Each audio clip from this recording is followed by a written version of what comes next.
భారత్ తో పెట్టుకుంటే ఏం జరుగుతుందో మాల్దీవులకు తెలిసొస్తోంది. కయ్యానికి కాలు దువ్విన మాల్దీవులకు దెబ్బ మీద దెబ్బ తగులుతోంది.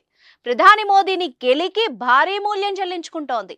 ఇప్పటికే పర్యాటకంగా తీవ్రంగా నష్టపోయిన ఆ దేశానికి ఇండియా మరో షాక్ ఇచ్చింది. భారత్ నుంచి మాల్దీవులకు అందే సాయంలో కోత విధించింది. గత సంవత్సరం ఖర్చు చేసిన దానికంటే 22% కోత పెట్టింది. కేంద్ర ఆర్థిక మంత్రి నిర్మలా సీతారామన్ గురువారం ప్రవేశపెట్టిన బడ్జెట్ లో ఈ విషయం వెల్లడైంది. గజం కేవలం 500 రూపాయలతో 1210 గజాల భూమి కేవలం 6 లక్షలు మాత్రమే. గత ఏడాది భారత్ మాల్దీవులకు బడ్జెట్ లో 400 కోట్ల సాయం ప్రకటించింది. కానీ ఏడాది ముగిసే నాటికి అంచనాలకు మించి 770 కోట్లు మాల్దీవులపై ఖర్చు చేసింది. ఈసారి బడ్జెట్ లో కేవలం 600 కోట్లే కేటాయించింది.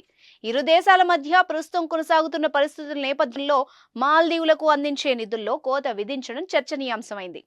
పొరుగు దేశాల విషయంలో భారత్ అభివృద్ధికారక సహకార విధానాన్ని అనుసరిస్తోంది. ఇందులో భాగంగా అవసరమైన దేశాలకు బడ్జెట్ లో ఆర్థిక సాయాన్ని ప్రకటిస్తోంది. సామర్థ్యం పెంపు, సాంకేతిక సాయాన్ని కూడా అందిస్తోంది. వాణిజ్యం, సాంస్కృతిక రంగం మొదలు ఇంజనీరింగ్, ఇంధనం, ప్రజారోగ్యం, ఐటీ, మౌలిక వసతులు, స్పోర్ట్స్, సైన్స్ వంటి విభిన్న రంగాల్లో భారత్ నుంచి పొరుగు దేశాలు సాయాన్ని పొందుతున్నాయి. ఇలా సాయం పొందుతున్న దేశాల్లో మాల్దీవ్స్ తో పాటు నేపాల్, శ్రీలంక, భూటాన్ కూడా ఉన్నాయి. 2018లో మాల్దీవులకు భారత్ 100 కోట్ల సాయాన్ని అందించగా అది అలా పెరుగుతూ వచ్చింది. కానీ మాల్దీవుల అధ్యక్షుడిగా మైజు ఎంపిక తర్వాత ఆ దేశ తీరు మారింది. చైనాకు దగ్గరవుతూ భారత్తో దూరాన్ని కోరుకుంది. దీనిలో భాగంగానే ఇటీవల మోదీ లక్షద్వీప్ పర్యటనపై అక్కడి మంత్రులు వివాదాస్పద వ్యాఖ్యలు చేశారు. లక్షద్వీప్ ప్రమోట్కైతే తమ మాల్దీవులకు ఎవ్వరూ రారన్న అక్కసుతో నోరు పారేసుకున్నారు. మాల్దీవులు తీరుతో చిర్రెత్తిన ఇండియన్స్ ధీటుగానే మొదలిచ్చారు.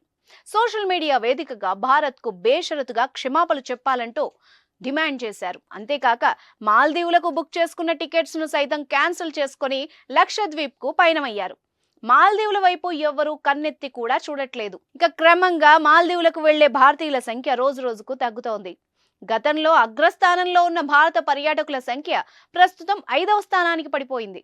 కేవలం పర్యాటకం మీదే ఆధారపడుతున్న మాల్దీవులకు ఇది చావు దెబ్బ. ఇంతలోనే భారత్ తన బడ్జెట్ లో మాల్దీవులకు అందించే ఆర్థిక సాయాన్ని తగ్గించడం చర్చనీయాంశమైంది. దీనిపై మాల్దీవులు ఏ విధంగా స్పందిస్తుందో చూడాలి మరి.